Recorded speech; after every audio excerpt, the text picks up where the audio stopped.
Hello dear students, welcome back to career exams. हम लोग आज देखेंगे हिस्ट्री एंड सिविक्स का सैंपल क्वेश्चन पेपर, जो कि हम यहाँ पर सॉल्व करने वाले हैं। ये जो सैंपल पेपर है, ये काउंसिल ने जो इशू किया है वही सैंपल पेपर है, जिसको हम स्पेसिमेन पेपर भी बोल सकते हैं।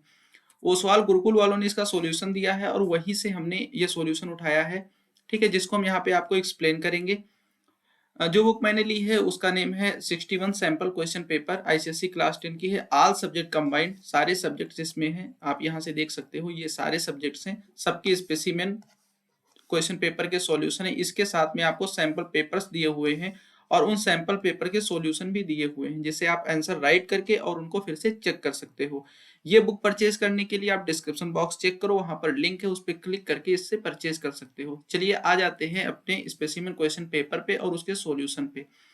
80 मार्क्स का आपका ये पेपर होता है। हिस्ट्री एंड सिविक्स का 2 आवर्स आपको अलाउड होते हैं। कुछ जनरल इंस्ट्रक्शन है अभी से जान लेते हैं, जिससे हमें पेपर के बारे में पता रहेगा। आपको जानने वाली चीज ये है कि 2 पार्ट में ये पेपर होता है। ठीक, पार्ट 1 कंपलसरी है, सब कुछ करना है। पार्ट सेकंड में कुछ चीजें हैं। पार्ट सेकंड में 2 सेक्शन है, सेक्शन ए और सेक्शन बी, जिसको आप समझ सकते हो कि सेक्शन ए जो है वो आपके सिविक्स सेक्शन से है और सेक्शन बी हिस्ट्री सेक्शन से है। ठीक, तो सेक्शन ए में आपको 3 क्वेश्चंस रहेंगे, उसमें से आपको कोई 2 करने हैं। ठीक, और सेक्शन बी में आपके पास 5 क्वेश्चंस रहेंगे, जिनमें से आपको कोई 3 करने हैं। ठीक, ये चीज आप पहले से माइंड में रख के चलो। चलो पेपर पे आते हैं, और ये कंपलसरी पार्ट है। ठीक, जिसमें आपको एमसीक्यू टाइप क्वेश्चंस यहाँ पे हैं। सबसे पहला क्वेश्चन आपके पास में है, the interval between 2 sessions of the parliament should not be more than, यानी पार्लियामेंट में जो सेशंस होते हैं ना, तो किन्हीं 2 सेशंस के बीच में कितने से ज्यादा का गैप नहीं होना चाहिए। क्या 2 मंथ, 3 मंथ, 4 मंथ या 6 मंथ? तो सही आंसर है 6 मंथ। 6 मंथ से ज्यादा का गैप पार्लियामेंट के यानी 2 सेशंस के बीच में नहीं होना चाहिए। देन है the maximum composition of Lok Sabha is, यानी लोकसभा में मैक्सिमम कितने मेंबर होते हैं? तो इसका आंसर है 550। पहले 552 होते थे, अब जो इसमें एंग्लो इंडियन वाले हैं वो अब एंग्लो इंडियन वाला बाहर कर दिया गया, इसलिए 550 होते हैं। अब लोकसभा मेंबर टर्म, लोकसभा देखो मेंबर के टर्म की बात हो रही है, हाउस के टर्म की बात नहीं हो रही है। थोड़ा यहाँ पे ये ध्यान रखना, वरना कंफ्यूज रहोगे। मेंबर के टर्म की बात हो रही है, तो 5 ईयर टर्म होता है लोकसभा के मेंबर का, और राज्यसभा के मेंबर का टर्म होता है 6 ईयर का। नेक्स्ट क्वेश्चन है, the council of ministers is collectively responsible to the, जो काउंसिल ऑफ मिनिस्टर्स होती है वो किसके लिए रिस्पॉन्सिबल होती है? तो इसका आंसर है लोकसभा के लिए, ना कि ये राज्यसभा के लिए, ना प्राइम मिनिस्टर और ना प्रेसिडेंट। किसके लिए होती है? लोकसभा के लिए होती है। ठीक, और इसीलिए अल्टीमेटली ये रिस्पॉन्सिबल किसके लिए होती है? पब्लिक के लिए, क्योंकि लोकसभा जो होती है वो डायरेक्ट पब्लिक से इलेक्ट होकर के जाती है। फिफ्थ क्वेश्चन है, a house has 350 members on a given day. ठीक, सॉरी यहां से देखिए, अ हाउस हैज 350 मेंबर्स। ठीक, on a given day 25 members are present, मतलब एक हाउस में 350 मेंबर्स हैं, लेकिन एक किसी दिन जो है वहां पे 25 मेंबर्स प्रेजेंट होते हैं, और स्पीकर जो है वो उस सेशन को क्या कर देता है? एडजर्न कर देता है। तो किस रीजन से उसने एडजर्न किया है? For which of the following reasons does the speaker adjourn the session for the day? किस लिए किया है? ठीक है, रीजंस क्या क्या, ऑप्शन क्या क्या है? Indiscipline in the house, lack of quorum, business of the day is over, there are no questions to admit. तो अगर क्वेश्चंस एडमिट करने वाले नहीं, तो इसलिए हाउस एडजर्न नहीं होता है, ये अपने आप खत्म हो गया। और जब हाउस शुरू ही नहीं हुआ तो डे इज ओवर का कोई मतलब नहीं है। जब हाउस शुरू ही नहीं हुआ तो इनडिसिप्लिन होगी नहीं। लैक ऑफ कोरम है, और कैसे लैक ऑफ कोरम है? आपको पता है कि 1/10 कोरम होता है किसी भी हाउस का, और अगर हम 350 का 1/10 निकालेंगे तो आएगा 35, यानी ये हाउस चलने के लिए 35 मेंबर होने चाहिए। 25 मेंबर ही है, लैक ऑफ कोरम है, और इसलिए हाउस को क्या किया जाएगा? एडजर्न किया जाएगा। When a case comes from a subordinate court, the high court deals with it under, यानी सबॉर्डिनेट कोर्ट से अगर कोई केस जो है कहाँ जाता है? हाई कोर्ट के पास जाता है, तो वो हाई कोर्ट जो उस पर डील्स करता है वो किस तरीके से? क्या वो उसका ओरिजिनल ज्यूरिसडिक्शन है, क्या वो रिवाइजरी ज्यूरिसडिक्शन है, एडवाइजरी है, या अपीलेट है? ठीक, तो इसका सही आंसर है क्या? अपीलेट, क्योंकि सबॉर्डिनेट कोर्ट से अगर कोई केस वहां पे गया है तो किस में गया है? अपीलेट में गया है। रिवाइजरी में होता है अपना खुद का डिसीजन, जब उसको रिवाइज किया जाता है तो रिवाइजरी होता है। एडवाइजरी जैसे सुप्रीम कोर्ट प्रेसिडेंट को एडवाइस देता है। ठीक है, ओरिजिनल ज्यूरिसडिक्शन में जो चीजें डायरेक्ट हाई कोर्ट के लिए जाती हैं, जैसे मान लो किसी का फंडामेंटल राइट का वायलेशन हो रहा है, तो सब ओरिजिनल ज्यूरिसडिक्शन होते हैं। तो ये इसका आंसर क्या होगा? अपीलेट। नेक्स्ट क्वेश्चन है, which of this was not an aim of the Indian National Congress? Indian National Congress में से कौन सा एम नहीं था? To train and organise public opinion in the country, to promote friendly relations between nationalist political workers, to make the world aware of the true nature of the British, to formulate popular demands and present them before the government. ठीक, इसमें से कौन सा जो है इसका जो है राइट आंसर है? ठीक,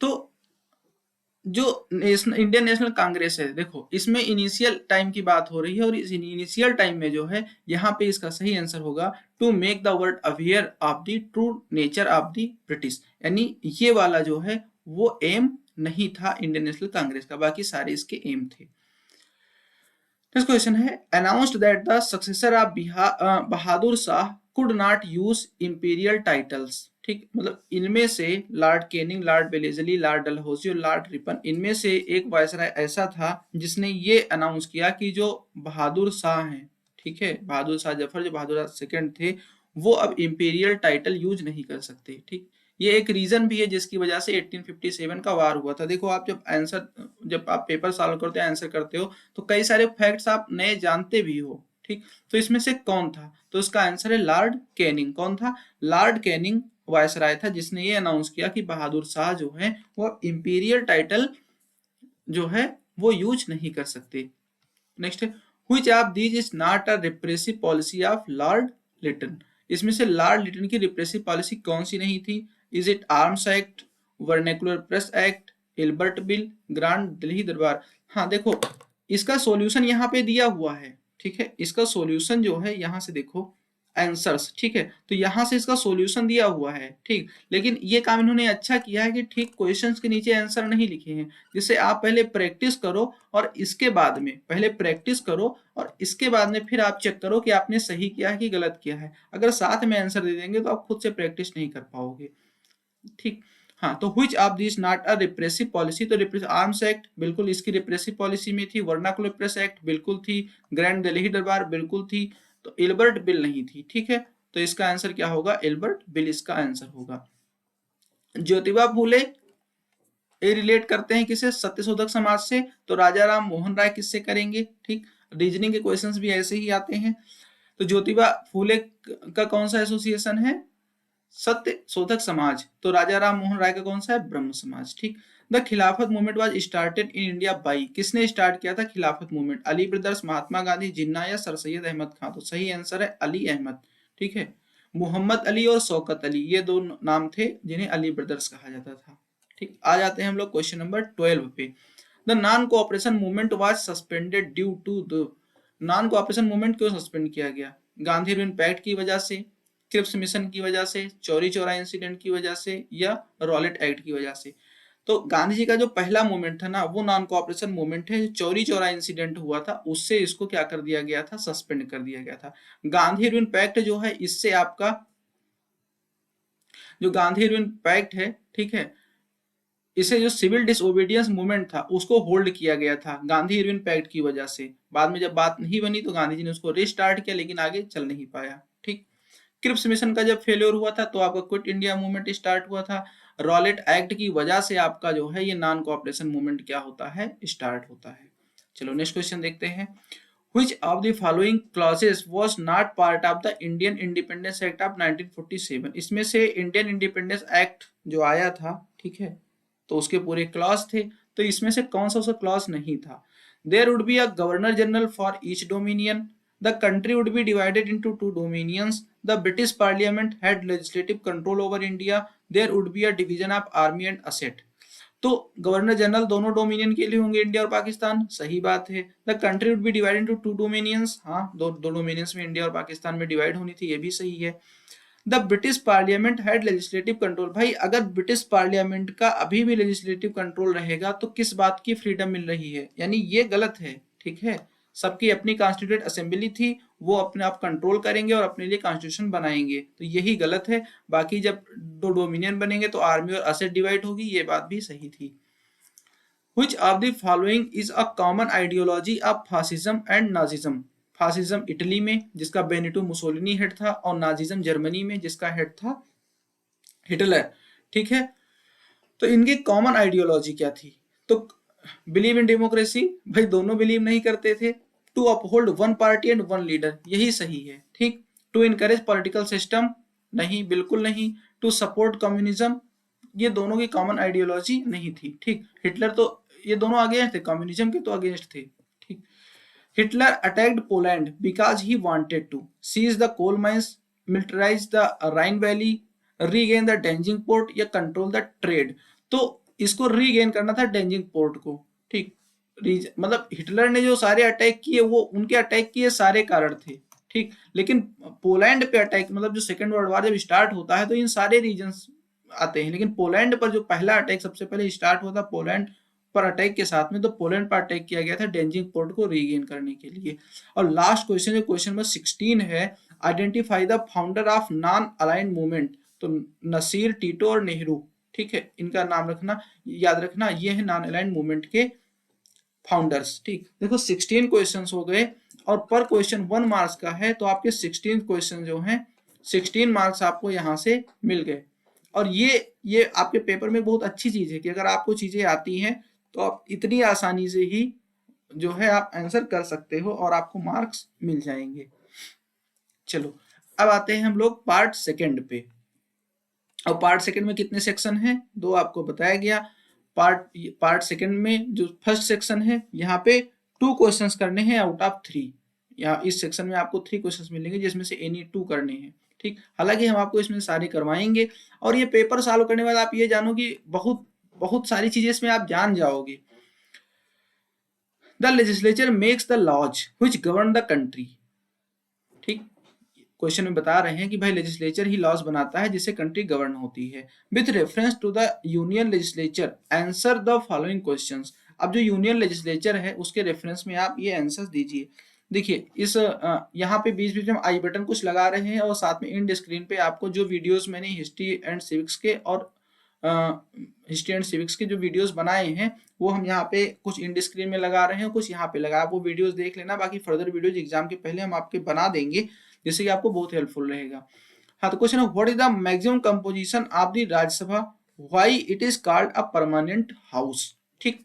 चलो हम इन्हीं का आंसर देखते हैं कि इनका आंसर क्या है। तो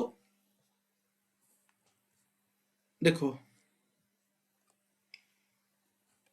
हाँ अभी तो पार्ट फर्स्ट पे है, पार्ट सेकंड पे हम लोग आएंगे। एक सेकंड, हाँ यहाँ क्वेश्चन छूट गए थे, वही तो अभी क्वेश्चन पार्ट फर्स्ट के क्वेश्चन सेकंड पे आओ। ठीक है, क्वेश्चन सेकंड पे पार्ट फर्स्ट के आपको आना है। यहाँ पे है mister Kaushal is 26 years of age, which house of parliament can he be a member of और why। तो देखो पार्लियामेंट के 2 हाउस होते हैं, लोकसभा और राज्यसभा। ठीक है, 2 हाउस होते हैं। एक की जो मिनिमम एज है वो 25 है, एक की जो है वो 30 है, 26 ईयर का है, तो वो राज्यसभा में तो जा नहीं सकता क्योंकि अभी उस एज को गेन नहीं किया। तो इसका आंसर क्या हो जाएगा? लोकसभा का हो जाएगा। और यही आप वही में आंसर लिख सकते हो कि minimum age of Lok Sabha member is 25 years. ठीक। Mister Anita wants to approach the Lok Adalat regarding a case, mention it two advantages she will have by taking her case to the Lok Adalat. Anita लोक अदालत में जाना चाहती है, तो इसमें आपको कुल मिलाकर के इसमें यह लिखना है कि लोक अदालत की क्या क्या फायदे हैं। आइए देखते हैं। तो लोक अदालत के 2 एडवांटेजेस क्या क्या हैं? It works in the spirit of compromise and delivers speedy and inexpensive justice. मतलब स्पीड और इनएक्सपेंसिव, कोई खर्चा नहीं होता आपका, जैसे कोर्ट वाले चक्कर नहीं लगाने पड़ते, तो इसलिए बहुत जल्दी डिसीजन आपको मिल जाता है। और वकील की फीस या ये सब चीजें यहाँ पे नहीं होती, तो इसलिए इनएक्सपेंसिव होता है। दूसरी चीज क्या है, लोक अदालत किस तरीके से करती है? कंप्रोमाइज वाली स्पिरिट से काम करती है। मतलब इसमें इस तरीके से मैटर जाते हैं जहाँ पे 2 लोग ए और बी हैं और इनका किसी चीज का आपस में जो है कंटेंशन है, तो वहां पे कंप्रोमाइज करा दिया जाएगा कि तुम इतने पे मान जाओ, तुम इतने पे मान जाओ। तो लोक अदालत में ये चीजें होती हैं। तो पहला फायदा ये हो गया। और दूसरा, it reduces the load of work of the courts, यानी कोर्ट्स में जो मामले जाते हैं, जैसे जो कंप्रोमाइज किए जा सकते हैं, जो मामले ऐसे ही जो है खत्म किए जा सकते हैं, कंप्रोमाइज कराए जा सकते हैं, वो मैटर कोर्ट में काफी दिन तक पड़े रहेंगे या कोर्ट के पास बहुत ज्यादा लोड जाएगा, तो उससे क्या करते हैं, बचाते हैं। तो लोक अदालत के दो फायदे हैं, पहला क्या है, कंप्रोमाइज की स्पिरिट पे काम करता है, स्पीडी और इनएक्सपेंसिव जो है यहाँ पे फैसले होते हैं, जस्टिस यहाँ पे मिलती है। दूसरा ये है कि जो कोर्ट से उनके लोड को लोक अदालत क्या करती है, कम करती है। ठीक है, चलो आ जाते हैं नेक्स्ट पे। देखो अब हम क्वेश्चन जो है वो यहाँ से पढ़ दिया करेंगे। ठीक है, हमारे पास जो हम यहाँ बुक रखें, यहाँ से क्वेश्चंस पढ़ दिया करेंगे और फिर आपको यहाँ पे पीडीएफ में आंसर्स आपको बताते रहेंगे। जहाँ पे कुछ जरूरी समझेंगे फिर से पेपर पे आएंगे, वरना हम आंसर्स पे ही रहेंगे। ठीक है, तो यहाँ पे आपका क्वेश्चन है पार्ट सेकंड का थर्ड क्वेश्चन है, mention any two ways in which the British ill treated the Indian soldiers.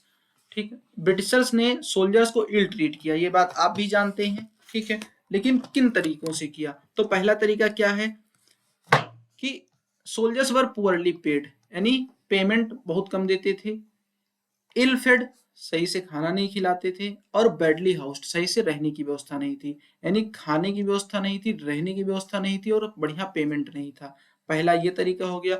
दूसरा क्या था कि सूबेदार रैंक से ऊपर की कोई रैंक इंडियंस को नहीं दी जा सकती थी, यानी नहीं दी जाती थी। The highest rank that of an Indian sipahi could attain was only that of subedar, यानी सूबेदार से ऊपर की रैंक केवल ब्रिटिशर्स को मिलती थी, इंडियंस को नहीं मिलती थी, वो चाहे जितना काबिल हो। ठीक, फोर्थ क्वेश्चन यहां से है, state any two objectives of the Muslim League. Muslim Leagues के ऑब्जेक्टिव्स बताने हैं, तो objectives of the Muslim Leagues were, पहला, protecting the political and other rights of the Muslims so that they could extend the needs and sentiments of the Indian Muslims before the British government। सबसे पहले ये था कि वो क्या करेंगे, देखो मुस्लिम लीग जो है जो इस्टेब्लिश हुआ, तो वो एक ऐसी स्पिरिट के साथ इस्टेब्लिश हुआ कि उन्होंने देखा कि यहाँ पे हिंदू मेजॉरिटी में लोग ज्यादा हैं, इंडियन कांग्रेस में भी लोग हिंदू मेजॉरिटी वाले हैं, तो यहाँ पे मतलब जो समझ में आया, और ब्रिटिशर्स वैसे भी डिवाइड एंड रूल पे करते थे, तो उन्होंने मुस्लिम लीडर्स को समझाया, जो ऊपर के लीडर थे, तो उनके मन में ये बात कर गई, तो उनको ये बात लगा कि फ्रीडम का तो चल रहा है, लेकिन उसमें जो मुस्लिम्स के जो पर्सनल राइट्स हैं, पॉलिटिकल राइट्स हैं, वो सिक्योर नहीं हो रहे हैं। तो सबसे पहला ये था कि वो मुस्लिम्स के जो हैं पॉलिटिकल राइट को क्या करेंगे, सिक्योर करेंगे। और दूसरा ये था कि जो मुस्लिम लीडर्स जो थे, जो ब्रिटेन में जाकर के पढ़े थे और जो वो फेवर करते थे ब्रिटिशर्स को, तो उन्होंने मुस्लिम कम्युनिटी जो थे उनके बीच में एक लॉयल्टी क्रिएट करी। उन्होंने ये उनके बीच में क्रिएट करा, ये प्रोपेगेट किया कि तुम्हारे लिए ब्रिटिशर्स अच्छे हैं, यानी propagating the sentiments of loyalty for the British government, कि आप ब्रिटिश गवर्नमेंट के लॉयल रहिए। ठीक है, and the Muslims and removing misunderstanding about the Muslims. ठीक, और मुस्लिम्स में जो मिसअंडरस्टैंडिंग थी ब्रिटिश गवर्नमेंट को लेकर के, उसको उन्होंने क्या किया, रिमूव करना। ये इनका क्या था, ऑब्जेक्टिव था। एक बार फिर से आपको एक्सप्लेन करते हैं। ठीक, कि डिवाइड एंड रूल की पॉलिसी पे काम हो रहा था, जिस तरीके से मुस्लिम्स को ये चीज प्रोपेगेट करी गई, तो उन्होंने ये चीज जो है उन्होंने प्रोपेगेट किया। कि पहली चीज उन्होंने अपने ऑब्जेक्टिव में क्या करी कि मुस्लिम कम्युनिटी के बीच में ये चीज बताया कि तुम्हारे जो है पॉलिटिकल राइट्स जो हैं वो सिक्योर किए जाएंगे इस मुस्लिम लीग के थ्रू। ठीक है, जिससे कि तुम्हारे जो पर्सनल सेंटीमेंट्स हैं, तुम्हारे जो एस्पिरेशंस हैं, वो आगे बढ़ेंगे। दूसरा ये कि ब्रिटिश गवर्नमेंट के लॉयल रहो, वहीं पे तुम्हारा भला है, वरना जो इंडियन नेशनल कांग्रेस है वो क्या है, वो तो हिंदू मेजोरिटी वाली है। ठीक, नेक्स्ट क्वेश्चन है, what are the causes of quit India movement. Quit India movement के क्या कॉजेज हैं? तो सबसे पहला फेलियर ऑफ क्रिप्स मिशन। ठीक, क्रिप्स मिशन का जब फेलियर हुआ तो एक तरीके की डिस्पेयरनेस आई इंडियंस के बीच में, और उन्होंने फिर क्विट इंडिया मूवमेंट स्टार्ट कर दिया। दूसरा, the threat of Japanese attack. अगर जापानीज अटैक कर देते तो अल्टीमेटली नुकसान तो इंडिया का था। ठीक, इसको डिटेल में जब क्वेश्चन जो है, जब अगर भी इसमें लॉन्ग में रहेगा तो वहां से पढ़ेंगे। थर्ड क्वेश्चन है, अच्छा एक आंसर और दिया है इन्होंने, disagreement between the Congress and the Muslim league. ठीक, कोई दो लिखने हैं, इसलिए यहाँ पे ब्रैकेट में एनी टू लिखा है, तो आप ऊपर के दो लिख सकते हो, इसको आप छोड़ दो। देन यहाँ पे क्वेश्चन है, mention any two objectives of the Indian national army, यानी INA, इंडियन नेशनल आर्मी, इसके दो ऑब्जेक्टिव लिखने हैं। जैसे भी मुस्लिम लीग का लिखा था, इसका क्या था, तो to organise an armed rebellion. देखो आईएनए का ये था, ये गांधीयन फिलॉसफी पे वर्क नहीं करते थे, इनका ये था कि हम मांगेंगे नहीं, हम जो है स्वराज छीन लेंगे। तो ये आर्म्ड रिबेलियन थे। तो armed rebellion against the British army with modern weapons, ठीक, पहला ऑब्जेक्टिव ये था। दूसरा ये था to form a provisional government of free India, जैसे सिंगापुर में एक प्रोविजनल गवर्नमेंट चलाई गई थी आईएनए के थ्रू। तो दो इनके ऑब्जेक्टिव थे कि एक तो ये प्रोविजनल गवर्नमेंट चलाएंगे, पैरेलल गवर्नमेंट, ठीक, और दूसरा ये था कि जो है आर्म्ड रिबेलियन खड़े करेंगे ब्रिटिशर्स के अगेंस्ट में, जिनके पास वीपन्स होंगे और जो एक प्रॉपर वॉर करेंगे, जो कि वॉर उन्होंने किया भी था, कोहिमा तक पहुंच गए थे, लेकिन जापानीज आर्मी के हेल्प से थे, तो जापानीज पे उधर अटैक हो गया, ठीक है, एटॉमिक बम का, और वो डिफीट हो गए, तो फिर ये भी वीक हो गए। देन है यहाँ पे है कि mention any two objectives of the UNO, यानी यूनाइटेड नेशन ऑर्गेनाइजेशन के ऑब्जेक्टिव लिखने हैं। तो सबसे पहले क्या है, to maintain international peace and security by preventing and removing all threats to peace, यानी पीस के लिए जो भी थ्रेट्स है उनको रिमूव करके एक इंटरनेशनल पीस और सिक्योरिटी को मेंटेन करना, जो कि मेंटेन करने में कामयाब हो नहीं रहा है, क्योंकि जैसे अभी रूस यूक्रेन का जो चल रहा है वो एक तरीके का यूएनओ का फेल्योर ही है। और इसके अलावा भी जितने भी, जैसे अभी इंडिया पाकिस्तान का है, इंडिया चाइना का, मतलब जितने भी डिस्प्यूट्स इंटरनेशनल अगर चल रहे हैं तो कहीं ना कहीं वो यूएनओ का फेल्योर ही है, ठीक। अगर आपको अगर क्वेश्चन आता है कि यूएनओ का फेल्योर क्या है, तो आप ये लिख सकोगे, to develop friendly relations among nations based on respect for the principle of equal rights and self determination of people, यानी सभी नेशंस के बीच में एक फ्रेंडली रिलेशन को डेवलप करना, ठीक। ये भी इसके किस में आता है, इसके ऑब्जेक्टिव में आता है। और किस चीज पे, किस प्रिंसिपल पे, equal rights and self determination of the people, ठीक। तो ये हो गया आपका पार्ट फर्स्ट। 16 नंबर का, 16 मार्क्स का इसमें ऑब्जेक्टिव था, ठीक है। और आपका 14 मार्क्स का आपका ये इस तरीके से 2 मार्क्स, यानी 30 मार्क्स का पेपर आप अभी कर चुके। अब 50 मार्क्स के लिए आपको 5 क्वेश्चंस करने हैं। ये पार्ट सेकंड है, इसमें से आपको करने हैं कोई 2 क्वेश्चन, ठीक। और फिर पार्ट थर्ड में से आपको करने हैं कोई 3 क्वेश्चंस, यानी 5 क्वेश्चंस आपको करने हैं और 10 मार्क्स का हो जाएगा, यानी 50 मार्क्स का इस तरीके से हो जाएगा। चलिए स्टार्ट करते हैं। तो पार्ट फर्स्ट में पहले सेक्शन है, ठीक, जो कि आपका सिविक्स से होगा, और पार्ट 2 जो है वो होगा हिस्ट्री से। तो आते हैं क्वेश्चन नंबर 3, यहां से देख लेते हैं, ठीक है। यहाँ देख लेते हैं क्वेश्चन नंबर 3 सेक्शन बी में, पार्ट 2 में क्वेश्चन नंबर 3 है, the legislature makes the laws which govern the country with reference to the union legislature, answer the following. सबसे पहला है, what is the maximum composition of the Rajya Sabha, why it is called a permanent house. चलो answer पे आते हैं, ठीक है, answer पे आते हैं। तो है the maximum composition of the Rajya Sabha is 250। कितना होता है, 250 होता है, जिसमें से 12 मेंबर्स जो होते हैं वो प्रेसिडेंट नॉमिनेट करता है, ठीक। और 238 जो हैं वो स्टेट्स से, और जो 2 यूटीज हैं वहां से क्या होते हैं, इलेक्ट होकर के आते हैं, यानी उनको रिप्रेजेंट करते हैं। तो 12 नॉमिनेट होते हैं और 238 इलेक्ट होते हैं। इस तरीके से ओवरऑल 250 जो है वो मैक्सिमम होते हैं। यानी ये क्या हुई, ये कंपोजिशन हुआ, ठीक। यानी जो क्वेश्चन था उसका फर्स्ट हाफ ये हो गया। सेकंड हाफ था, why it is called a permanent house. Permanent house क्यों कहते हैं, तो Rajya Sabha is called a permanent house because if the Lok Sabha is dissolve. आप केवल इतना भी लिख सकते हो कि because it is never dissolved, ये कभी डिसॉल्व नहीं होती, ठीक। इसके मेंबर्स का तो टेन्योर 6 ईयर्स का होता है, जो भी आपने ऑब्जेक्टिव में देखा था, लेकिन ये रिटायर होते रहते हैं, नए मेंबर्स आते रहते, एक साथ में कभी इसकी वोटिंग नहीं होती लोकसभा के जैसे, ठीक है। और इसलिए कभी ये पूरा हाउस डिसॉल्व नहीं होता, ठीक। आप इतना भी लिख सकते हो, लेकिन और डिटेल में देख लो कि because if the Lok Sabha is dissolved before और after the declaration of national emergency, अगर नेशनल इमरजेंसी के समय ये पहले या बाद में कभी भी लोकसभा अगर डिसॉल्व हो जाए, तो जो राज्यसभा है it become the sole de facto and de jure parliament, तो ये अपने आप में क्या एक पार्लियामेंट बन जाती है, ठीक है। और it takes over the functions of the parliament, thus it can not be dissolve. तो ये पूरा पार्लियामेंट का फंक्शन, मतलब तब लोकसभा राज्यसभा दो नहीं होती, 2 हाउस नहीं, तब एक अकेला हाउस जो राज्यसभा बचता है वो अकेली ही अपने आप में पार्लियामेंट होती है, और वो सारे काम क्या करती है, करती रहती है, ठीक। मतलब ये एक तो बड़ा रीजन हो गया, आप इसको ना याद रखो तो आप इतना ही याद रख सकते हो कि लोकसभा जो है इसका हर 5 ईयर पे पूरे जो है हाउस का इलेक्शन होता है, पूरे न्यू मेंबर्स एक साथ आते हैं, पूरी हाउस डिसॉल्व होती है, ठीक है, फिर से चेंज होता है। लेकिन राज्यसभा में हर सेकेंड ईयर पे, ठीक है, इसके 2/3 मेंबर जो हैं हर साल इसके 2/3 मेंबर जो है रिटायर होते रहते हैं और नए मेंबर्स आते रहते हैं, और इस तरीके से ये हाउस परमानेंट चलता रहता है। ठीक, चलो नेक्स्ट क्वेश्चन है यहाँ पे। क्वेश्चन उसी में से इन्होंने पूछा है कि mention any 3 exclusive powers of the Rajya Sabha. Rajya Sabha के पास एक्सक्लूसिव पावर्स कौन सी है? मतलब एक्सक्लूसिव पावर्स का मतलब होता है कि अगर लोकसभा से कंपेयर करें तो कहाँ पे राज्यसभा के पास ज्यादा, किन मामले में ज्यादा पावर्स हैं। ठीक, तो सबसे पहला है कि the proclamation of national emergency by the president is passed by the Rajya Sabha if the Lok Sabha is not in the session और हैज बीन डिसॉल्व्ड। अगर लोकसभा सेशन में नहीं है या डिसॉल्व कर दी गई है तो नेशनल इमरजेंसी का जो रेजोल्यूशन है वो कहाँ से पास होता है? वो राज्यसभा से पास होता है। तो ये राज्यसभा का एक क्या है? एक एक्सक्लूसिव पावर है कि वो चीज राज्यसभा से भी पास हो जाती है।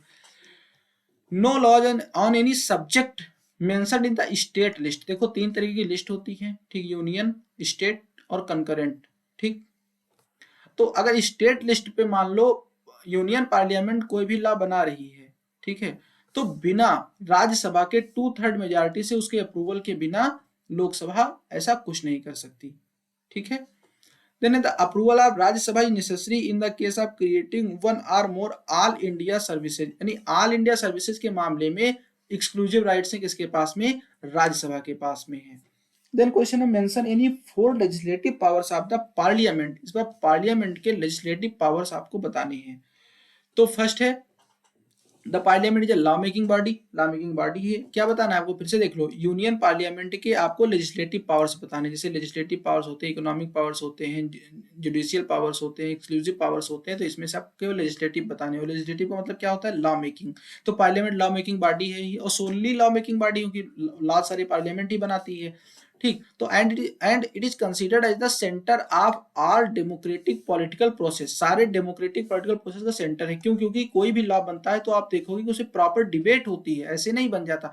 प्रॉपर डिबेट होती है, प्रॉपर प्रोसीजर होता है, दो कम से कम 1-2 बार की रीडिंग होती है उसमें। और बहुत सारा आप जब पढ़ोगे कि कैसे, मतलब पार्लियामेंट्री प्रोसीडिंग्स जब पढ़ोगे तो उसमें देखोगे कि पूरी तरीके से डेमोक्रेटिक सिस्टम चलता है यहाँ पे। It has exclusive powers to make laws on all subject listed in union list and concurrent list. यानी यूनियन और कंकरेंट लिस्ट में इसके पास एक्सक्लूसिव पावर्स होते हैं लॉज बनाने के। हालांकि ये स्टेट लिस्ट पर भी लॉज बना सकती है।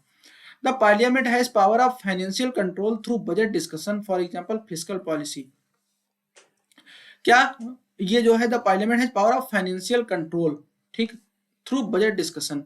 मतलब आपको पता है कि जो मिनिस्ट्री होती है, यूनियन ऑफ मिनिस्टर्स होते हैं, सही माने फाइनेंशियल कंट्रोल उनके पास होता है, लेकिन मतलब फाइनेंशियल एक्सपेंडिचर वगैरह वो लोग करते हैं, लेकिन चूंकि अल्टीमेटली वो लोकसभा के लिए रिस्पॉन्सिबल होते हैं और वो अपने यहाँ बजट डिस्कशन करके फिस्कल पॉलिसी या कई तरीकों से फाइनेंशियल कंट्रोल उनके पास होता है, पार्लियामेंट के पास में होता है। ठीक, दूसरा, it acts an arbitrary power of other organs. अब अदर 3 ऑर्गन्स ये गवर्नमेंट के, जुडिशियरी, एग्जीक्यूटिव और लेजिस्लेटिव। तो जुडिशियरी और एग्जीक्यूटिव के बीच की जो आर्बिट्रेरी पावर है वो कौन सी है? लेजिस्लेटिव है। ठीक, देन है during a national emergency the union system of the government becomes a unitary one by granting parliament the power to make laws on the 66 subjects of the state list. Also all state money bill are referred to the parliament for its approval. ठीक, अब यहाँ पे 4 लिख दिए, इसलिए यहाँ bracket में इन्हीं 3 लिखेंगे, आप कोई भी 3 लिख सकते हो। मतलब यहाँ पर क्या है कि अगर नेशनल इमरजेंसी का टाइम आ गया, सीधे समझ लो, अगर नेशनल इमरजेंसी चल रही है तो पार्लियामेंट क्या कर सकती है कि स्टेट लिस्ट जो है, स्टेट लिस्ट के भी सभी सब्जेक्ट्स पर लॉज बनाएगी ये। और इवन जो फाइनेंशियल सिस्टम होता है स्टेट का, यानी स्टेट्स के जो मनी बिल्स होते हैं, वो सारे मनी बिल्स अप्रूवल के लिए पार्लियामेंट में भेज जाते हैं, वो पार्लियामेंट से आकर के अप्रूव होते हैं। स्टेट्स जैसे वैसे नॉर्मल सिचुएशन में जिस तरीके से पैरेलल सिस्टम चलता है, सेंटर का अपना और स्टेट्स का अपना, वहां पे अपना, मतलब जो वहाँ की जो विधानसभा होती है एक तरीके की लोकसभा जैसे वर्क करती है, ये सब सारी चीजें होती हैं। तो नेशनल इमरजेंसी के टाइम पे ऐसा नहीं होता। यानी वहां अगर कोई मान लो मनी बिल क्रिएट होते हैं तो वो यहाँ अप्रूवल के लिए रेफर किए जाते हैं और यहाँ अप्रूव होकर के ही वो आगे अप्लाई हो पाते हैं। ठीक, नेक्स्ट क्वेश्चन यहाँ पे है, चलो एक बार क्वेश्चन देख लेते हैं, फिर से आपको हम यहाँ से बताते रहेंगे। तो क्वेश्चन नंबर 4 है, क्वेश्चन नंबर 4 है the president of India is the nominal head of the union administration. यानी इंडिया का प्रेसिडेंट जो है वो यूनियन एडमिनिस्ट्रेशन का क्या है? नॉमिनल हेड है, एक्चुअल हेड नहीं है, नॉमिनल हेड है। With reference to the president answer the following questions. अब प्रेसिडेंट के रेफरेंस में इन 3 क्वेश्चंस के आंसर देने हैं। पहला, what is the term of the president, give 2 reasons for the indirect election of the president. President का इलेक्शन जो है वो इनडायरेक्ट होता है, तो ऐसा क्यों होता है। देन है, देखो प्रेसिडेंट पे हमारी वीडियो है, आई बटन पे देख सकते हो इसको। Name the 3 kinds of emergencies, और डिस्क्रिप्शन में भी सारी लिंक डाल देंगे हम। Name the 3 kinds of emergencies which the president can declare. ठीक, 3 काइंड की इमरजेंसीज होती हैं, तो तीनों के नेम लिखने हैं। State any 4 legislative powers of the president, और प्रेसिडेंट के, जैसे अभी आपने यूनियन लेजिस्लेचर के लिखे थे, अभी आप प्रेसिडेंट के लेजिस्लेटिव पावर्स आपको लिखने हैं। चलो आते हैं आंसर्स पे। तो सबसे पहले तो आपका है कि सबसे पहला क्वेश्चन क्या था कि what is the term of president, तो कितना टर्म होता है, 5 ईयर का टर्म होता है प्रेसिडेंट का। ठीक, फिर है कि उसके इनडायरेक्ट इलेक्शंस के क्या रीजंस हैं। तो सबसे पहला रीजंस ये है कि the president only a nominal executive in the parliamentary system of government. क्या है वो, नॉमिनल हेड है। क्या है, नॉमिनल हेड है। और अगर मान लो उसका डायरेक्ट इलेक्शन होकर के आता है पीपल से, ठीक, तो फिर नॉमिनल हेड क्यों बन करके रहेगा भाई, उसको तो रियल पावर देनी पड़ेगी। यानी it would have been anomalous to have the president directly elected by the people and not give him or her any real power। भाई प्राइम मिनिस्टर बहुत पावरफुल इसलिए है क्योंकि वो उसको जो है पीपल ने डायरेक्ट इलेक्ट किया है, डायरेक्ट वोटिंग से वो आया है, रियल पावर्स इसलिए उसके पास में है। और जो प्रेसिडेंट है, ठीक है, उसको लोकसभा, राज्यसभा, ठीक है, और जो स्टेट्स का जो है, ठीक है, यानी यहाँ की जो विधानमंडल है, विधान परिषद है, इन सारे लोगों ने उसको इलेक्ट किया है, यानी यहाँ इन लोगों के वोट्स से वो वोट पाया हुआ है। ठीक, इसीलिए ये नॉमिनल हेड बोला जा रहा है प्रेसिडेंट इसीलिए नॉमिनल हेड बोला जा रहा है। अगर इसको डायरेक्ट पब्लिक वोट करेगी तो ये नॉमिनल हेड बन करके क्यों रहेगा, इसके तब ये भी तो कहेगा भाई हमको भी जनता ने चुना है, हमको एक्चुअल पावर चाहिए, तो फिर ये चीज एनॉमलस हो जाएगी। ठीक, तो पहला रीजन ये है। दूसरा रीजन ये है कि तो भाई कर दो ऐसा, उसको भी पावर दे दो या इनका पावर खत्म कर दो, कुछ इस तरीके से अगर आप कहो तो बात ये है कि जिस तरीके से लोकसभा के मेंबर या इस तरीके से इलेक्ट होते हैं, पीएम प्रेसिडेंट अकेला होगा, उसके लिए जो वोटिंग होगी तो ह्यूज एक्सपेंडिचर होगा, बहुत ज्यादा टाइम कंज्यूमिंग होगा। ठीक है, क्योंकि एक बहुत बड़ा इलेक्टोरेट साइज बनेगा और पूरी तरीके से वो टाइम और मनी और इन सबका एक्सपेंडिचर होगा बेकार वाला। तो ये 2 रीजंस आपके पास हैं। थर्ड क्वेश्चन यहाँ से आपका, name the 3 kinds of emergencies which the president can declare. ठीक, तो 3 तरह की जो है डिक्लेयर कर सकता है। तो देखो आप 352 याद करो और इसमें +4 2 बार कर दो, यानी 352 आर्टिकल में तो ये नेशनल इमरजेंसी है। 356 इसको स्टेट इमरजेंसी बोलते हैं और 360 इसको फाइनेंशियल इमरजेंसी बोलते हैं, इसको स्टेट इमरजेंसी बोलते हैं। यहाँ पे लिखा नहीं है, जान लो स्टेट इमरजेंसी। चलो क्या होता है, पहला जनरल और नेशनल इमरजेंसी जो कि आर्टिकल 352 में है। ये कब जो है आती है, कब डिक्लेयर करी जाती है, अगर वार हो जाए, एक्सटर्नल एग्रेशन हो या आर्म्ड रेबेलियन, ठीक, तब नेशनल इमरजेंसी होती है। दूसरा क्या है, emergency arising out of breakdown of constitution machinery in state. अगर किसी पर्टिकुलर स्टेट में ठीक है ऐसा हो जाए, नहीं वहां के गवर्नर को ऐसा लगे कॉन्स्टिट्यूशन सही से काम नहीं कर रहा है, तो तुरंत वो प्रेसिडेंट को इन्फॉर्म करता है और वहां पे इमरजेंसी डिक्लेयर कर दी जाती है। ठीक, इसी को प्रेसिडेंट रूल भी बोलते हैं। ठीक, यानी स्टेट इमरजेंसी या प्रेसिडेंट रूल इसी को बोलते हैं। जम्मू कश्मीर में प्रेसिडेंट रूल लगा था जब वहां से जो है आपका आर्टिकल 370 हटनी थी। फिर आर्टिकल 360 फाइनेंशियल इमरजेंसी है। ये होता है जब फाइनेंशियल स्टेबिलिटी का जो है कोई थ्रेट हो तब। ये अभी तक इंडिया में नहीं लगी है, अपना इंडिया कभी इतना गरीब नहीं हुआ कि फाइनेंशियल इमरजेंसी आए। चलो नेक्स्ट क्वेश्चन है, state any 4 legislative powers of the president. Legislative powers कौन कौन सी हैं, पहला ये है the first session of parliament addressed by the president. ठीक, यानी जब पार्लियामेंट इलेक्ट होकर के आती है तो उसका सबसे पहला सेशन जो है वो प्रेसिडेंट क्या करता है, एड्रेस करता है। ठीक, और पार्लियामेंट लेजिस्लेटिव बॉडी है ही, तो यानी एक लेजिस्लेटिव पावर इसकी हुई। He has the power to summon and prorogue the house. उसके पास एक पावर है, कभी भी हाउस को समन कर सकता है या प्रोरोग कर सकता है, यानी बंद करा सकता है। He can dissolve the Lok Sabha and order fresh election. वो जो है प्राइम मिनिस्टर के काउंसिल पे, उसके सलाह पे लोकसभा को डिसॉल्व कर सकता है और फ्रेश इलेक्शन करा सकता है। He can address a joint session of the parliament और each of the house separately. वो ज्वाइंट सेशन को दोनों हाउसेस के या अलग अलग हाउसेस को क्या कर सकता है, कभी भी एड्रेस कर सकता है, ये उसकी पावर्स हैं। ठीक, चलो अब यहाँ का इस सेक्शन का क्या है, ये लास्ट क्वेश्चन है, क्वेश्चन नंबर 5। चलो यहाँ से क्वेश्चन हम देख लेते हैं। कुछ ये लंबा हो रहा है लेकिन आई होप आप जो है थोड़ा पेशेंस रखोगे क्योंकि आपके बहुत काम आने वाला है। चलो क्वेश्चन पढ़ते हैं। An independent judiciary is a feature of federal governance, यानी अगर इंडिपेंडेंट जुडिशियरी है तो ये फेडरल गवर्नेंस का क्या है, एक फीचर है। देखो यहाँ से आपको चीजें कुछ याद भी हो रही है ना, जैसे आपसे अभी पूछ ले कि ये बताओ कि फेडरल गवर्नेंस का कोई एक फीचर बताओ। तो फेडरल गवर्नेंस जो होती है, अमेरिका में भी फेडरल गवर्नमेंट है, तो फेडरल गवर्नमेंट जो है उसका एक सबसे अच्छा फीचर क्या है कि वहां पे जुडिशरी जो है वो इंडिपेंडेंट है। ठीक, वो लेजिस्लेचर के अंडर में या जो है एग्जीक्यूटिव के अंडर में नहीं आती है, वो फ्री है, इंडिपेंडेंट है। तो with reference to Supreme Court answer the following question, यानी यहाँ पे सारे आंसर आपको सुप्रीम कोर्ट। देखो तीन क्वेश्चन तीन पे आ गए, एक आपका यूनियन लेजिस्लेचर पे था, दूसरा प्रेसिडेंट पे था, और तीसरा आपका किस पे आ गया, जो है जुडिशियरी पे आ गया। यानी पूरी बुक आपकी कवर हो गई यहाँ पे, ये पेपर सॉल्व करते करते। अगर आप पढ़ के रखे हो तो पूरी बुक आपकी रिवाइज हो रही है। ठीक है, अगर मान लो अभी यहाँ तक आप वीडियो देख रहे हो, छोड़ के भागे नहीं हो, तो जो लोग छोड़ के भागे होंगे उनको बता देना कि देखो बोर ना हो, बहुत अच्छी वीडियो है आपकी, देखने वाली है। तो with reference to Supreme Court answer the following. पहला क्वेश्चन है हु अपॉइंट द जजेज of the Supreme Court, what is the composition of the Supreme Court. ठीक, नेक्स्ट क्वेश्चन है mention the three kinds of cases which come under the appellate jurisdiction of the Supreme Court. ठीक, then है revisory jurisdiction और advisory jurisdiction को क्या करना है, आपको एक्सप्लेन करना है। चलो आ जाते हैं आंसर सेक्शन में। तो सबसे पहले सुप्रीम कोर्ट कंपोजिशन देखते हैं। तो सुप्रीम कोर्ट में एक चीफ जस्टिस और 30 अदर जजेज होते हैं।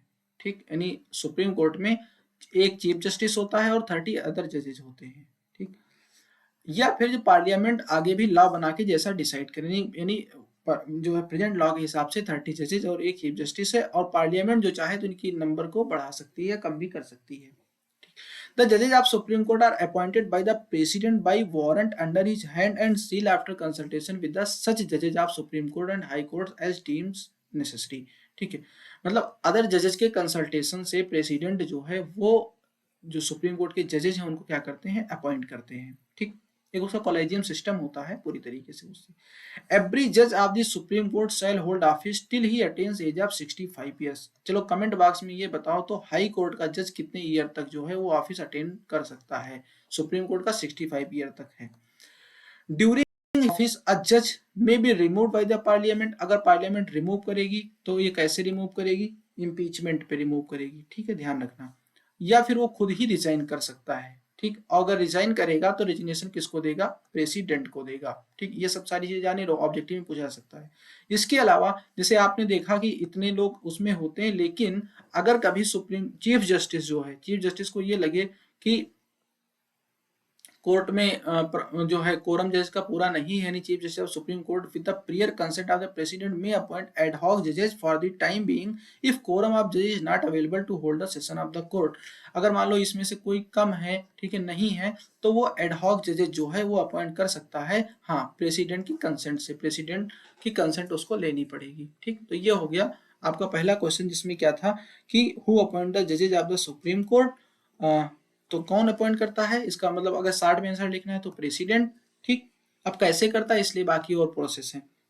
और what is the composition of the Supreme court, supreme composition आपने शार्ट में देखा कि एक चीफ जस्टिस होता है, 30 अदर जजेज होते हैं। ठीक, यानी मेन फैक्ट आप याद रखोगे तो बाकी स्टोरी आप लिख ले जाओगे। सेकंड क्वेश्चन है mention the three kinds of cases which come under the appellate jurisdiction of the Supreme Court. तो कौन कौन से थ्री हैं, सबसे पहला कॉन्स्टिट्यूशनल केसेस है। An appeal can lie to the Supreme Court from any judgment or order of High Court, whether in civil, criminal, or other proceedings, if the High Court certifies that the case involves a substantial question of law as to the interpretation of the Constitution। ये चीज याद रखना, substantial question। अगर substantial question का कोई matter है उसमें involve करता है, यानी कि जहाँ पे कॉन्स्टिट्यूशन का इंटरप्रिटेशन करना जरूरी है, तो वो चीजें क्या होती हैं, सुप्रीम कोर्ट में एज ए अपीलेट चली जाती है। ठीक, वो सुप्रीम कोर्ट के अपीलेट जुरिसडिक्शन में आ जाती है। सिविल केस में क्या होता है, ठीक। और इस वाले मामले में कैसा भी केस हो, चाहे सिविल हो, क्रिमिनल हो या कैसा भी हो। अच्छा, सिविल केस के मामले में क्या होता है, if the High court certifies that the case involves a substantial question, यानी सिविल वाले में भी अगर उसको लगता है कि कोई सब्सटेंशियल क्वेश्चन है लॉ का, ठीक है, and the said question needs to be decided by the Supreme Court, then an appeal can lie to the Supreme Court.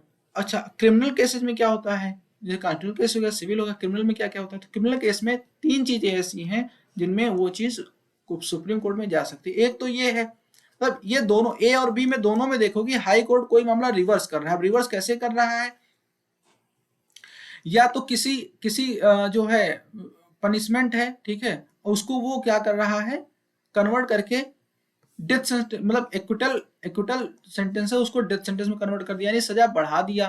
तो या फिर कोई सजा जो है उसको क्या कर दिया, कम कर दिया। तो इन दोनों मामलों में यानी अगर अगर हाई कोर्ट ने लोअर कोर्ट के किसी डिसीजन को चेंज कर दिया है, ठीक है, तो फिर आप आगे सुप्रीम कोर्ट को जा सकते हैं।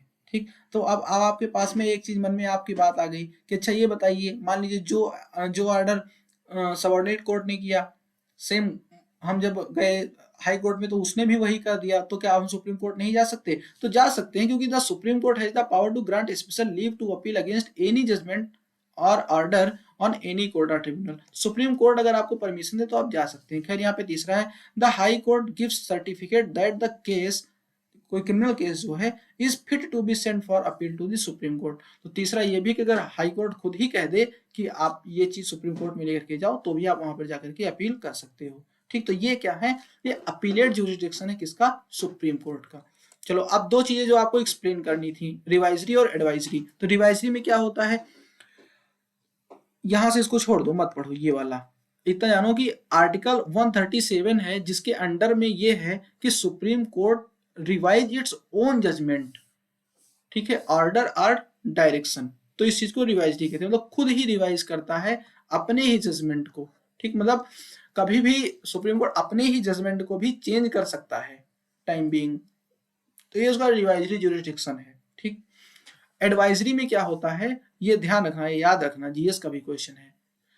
143 आर्टिकल नंबर 143 कॉन्स्टिट्यूशन के अंडर में ये है कि प्रेसिडेंट कभी भी कोई भी एडवाइजरी ओपिनियन सुप्रीम कोर्ट से मांग सकता है, लेकिन सुप्रीम कोर्ट ऐसा करने के लिए, ठीक है, मतलब उसको एडवाइज करने के लिए बाउंड नहीं है, और अगर एडवाइज करे भी तो प्रेसिडेंट मानने के लिए बाउंड नहीं है। फिर भी एडवाइजरी जुरिडिक्शन का मतलब क्या हुआ कि president can seek advisory opinion to the Supreme Court when it appeals to him that a question of law or fact has arisen or is likely to arise, which is of such a nature and of such public importance that it is expedient to obtain the opinion of the Supreme Court upon it. The President is not bound to accept the opinion of the Supreme Court. The Supreme Court is not bound to give the advice. मतलब बस एक ये है कि भाई अब supreme court का जज है तो कॉन्स्टिट्यूशनल मैटर में, लॉ के मैटर में तो भाई बहुत ज्यादा स्कॉलर होगा। तो अगर प्रेसिडेंट कभी भी एडवाइस लेना चाहे तो इस आर्टिकल के थ्रू उससे एडवाइस मांग सकता है। ठीक है, लेकिन वो एडवाइस दे या ना दे वो उसके मूड पे डिपेंड करता है। अगर एडवाइस दे भी दिया तो माने या ना माने ये प्रेसिडेंट के मूड पे डिपेंड करता है। ठीक, और वैसे भी एडवाइस कहीं मानने के लिए थोड़ी दी जाती है, एडवाइस दी जाती है मानो या ना मानो। चलो आगे सेक्शन बी पे। ठीक है, अब हम हिस्ट्री वाले सेक्शन में आएंगे। यहाँ पे आपके पास 5 क्वेश्चन है, उसमें से केवल 3 करने हैं। हम पूरे 5 पे बात करेंगे। आप बोर हो रहे हो तो वीडियो दोबारा में देख लीजिएगा, लेकिन देखिए जरूर। चलो सेक्शन बी में क्वेश्चन नंबर 6 पहले यहां से हम लोग देखते हैं। ठीक है, एक बार देखते हैं फिर आपको हम आगे बताते रहेंगे। है कि the culmination of discontent against the British rule came with the great revolt of 1857। With reference to this, answer the following question. What was the doctrine of lapse? Name the queen who became a victim of this policy.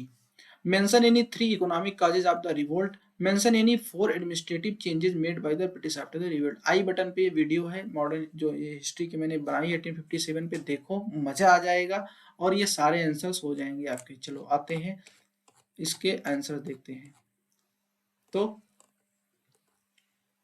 Question number 6 में सबसे पहला क्या है कि what was the doctrine of lapse.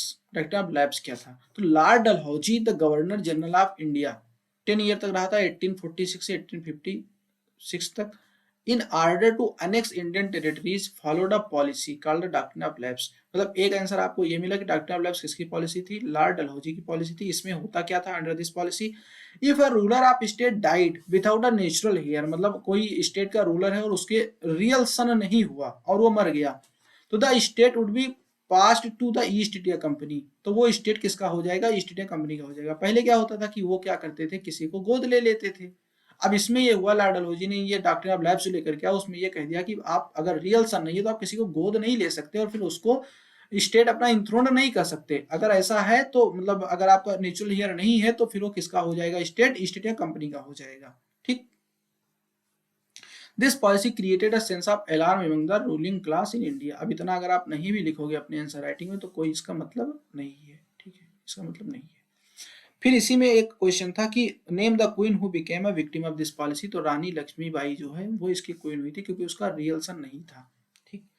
Next question है यहाँ पे, mention any 3 economic causes of the revolt. कौन से कॉजेज, इकोनॉमिक, जैसे सोशल है, इकोनॉमिक है, रिलीजियस है, कई सारे। तो इकोनॉमिक कॉजेज आपको लिखने हैं 3। कौन कौन से हैं, exploitation of economic resources, drain of wealth, growing unemployment. तीनों क्या है, इकोनॉमिक रिसोर्सेज का एक्सप्लॉइटेशन कैसे हुआ। तो India was forced to export raw material like cotton, textiles and raw silk at the cheaper rate that the British industries needed urgently। यानी raw material जो है, रॉ मटेरियल्स जैसे कॉटन टेक्सटाइल हुआ या रॉ सिल्क हुआ, वो सब import export कर दिया था ब्रिटिशर्स को। जहां पे उनकी इंडस्ट्रीज थी उनको उसकी नीड होती थी तो रॉ मटेरियल सीधे वहां पे क्या कर दिया गया, जो है एक्सपोर्ट कर दिया गया। तो और तो इससे पहला नुकसान क्या हुआ कि इंडिया की जो मिल्स हैं वो तो बर्बाद होगी कि उनको रॉ मटेरियल मिलेगा नहीं। दूसरा ये हुआ कि वहां से जो रेडीमेड गुड्स हैं, फिनिश्ड गुड्स, जो रेडीमेड गुड्स हैं, ठीक है, which were duty free or at nominal duty rates while Indian products were subjected to high import duties। मतलब वहां से जो चीजें आई तो India was made to accept, India को फोर्स किया गया कि वो चीजें तुम परचेज करो।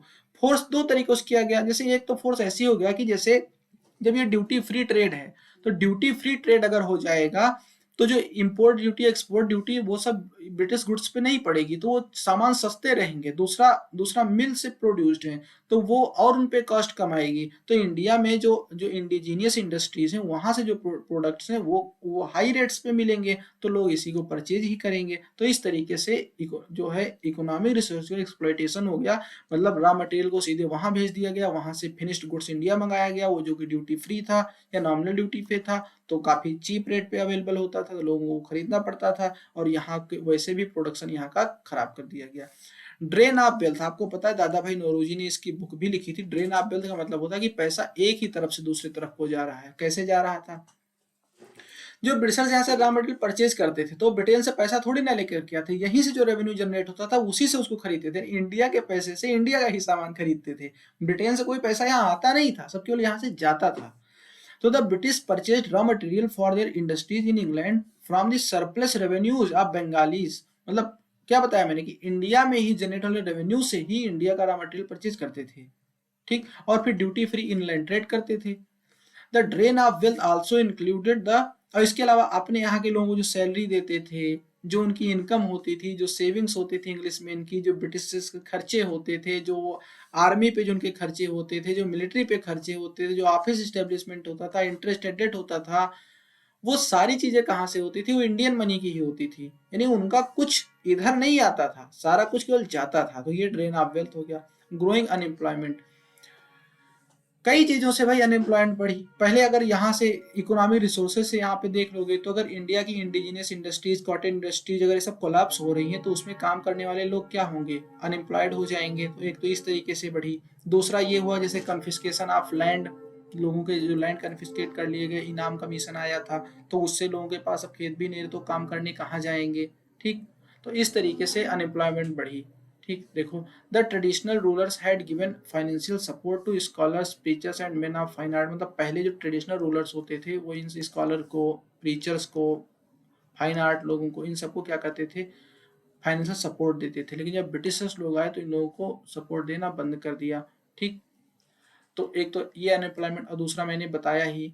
ठीक है, थर्ड क्वेश्चन यहाँ पे है, mention any four administrative changes made by the British after the revolt. जब 1857 की रिवोल्ट होती है उसके बाद में कौन कौन से चेंजेस किए जाते हैं? तो सबसे पहला चेंज होता है कि अब जो है इंडिया पे रूल ईस्ट इंडिया कंपनी नहीं करेगी, अब ब्रिटिश क्राउन करेगा। ठीक, यानी इंडिया का रूल जो है वो ईस्ट इंडिया कंपनी के हाथों से लेकर के अब किसको दे दिया गया? ब्रिटिश क्राउन को दे दिया गया। यानी 1858 मतलब 1857 के बाद में यहीं पे 1858 में जो है वो रूल आया। तो उसके पहले तक कौन रूल करता था? East India company. अब कौन करेगा? ब्रिटिश क्राउन करेगा। ये केवल अब क्या करेगी? ट्रेड करेगी खाली। रूल कौन करेगा? ब्रिटिश क्राउन करेगा। और कैसे करेगा? India was to be administered by the secretary of state and his 15 member council through the viceroy. ठीक, यानी अब क्या बनेगा? इंडिया किससे एडमिनिस्ट्रेट होगी? सेक्रेटरी ऑफ स्टेट और उसके 15 मेंबर्स से। ठीक है, जो कि एक वायसराय के द्वारा एडमिनिस्ट्रेट किया जाएगा। और जो जिसका गवर्नर जनरल जो पहले होता था उसी का नाम अब क्या हो गया? वायसराय। मतलब उसी को क्या बोला जाएगा? जैसे लॉर्ड कैनिंग जो है वो अब क्या हो गया? जो 1857 तक जो क्या हुआ करता था, गवर्नर जनरल हुआ करता था, अब उसको वायसराय बोला जाएगा। और वो सीधे क्राउन इन इंडिया का क्या होगा? रिप्रेजेंटेटिव होगा। यानी जो ब्रिटिश पार्लियामेंट है वहां वो रिस्पॉन्सिबल सीधे होगा, उसके लिए रिप्रेजेंटेटिव होकर इंडिया में क्या करेगा? वायसराय रहेगा और काम करेगा। Salary and allowances were to be found out of revenue of India. और जो भी सैलरी अलाउंसेज जो भी देने हैं वो इंडिया के रेवेन्यू से ही दी जाएगी। मतलब एक ऑफिशियल तौर पे अब दी तो पहले भी जाती थी। चलो अब क्वेश्चन नंबर 7 पे आ जाते हैं। ठीक, चलो पहले क्वेश्चन तो देख लेते हैं। तो क्वेश्चन नंबर 7 आपका है with reference to first and second phase of the Indian national movement. ठीक, मतलब अब फर्स्ट एंड सेकंड फेज पे बात हो रही है। Answer the following. What was the objective of the assertive nationalist? Mention any two contributions of Bal Gangadhar Tilak. Who partitioned Bengal state? Any two actual reasons behind the partition? Mention any four methods used by the early nationalist. चलो आ जाते हैं।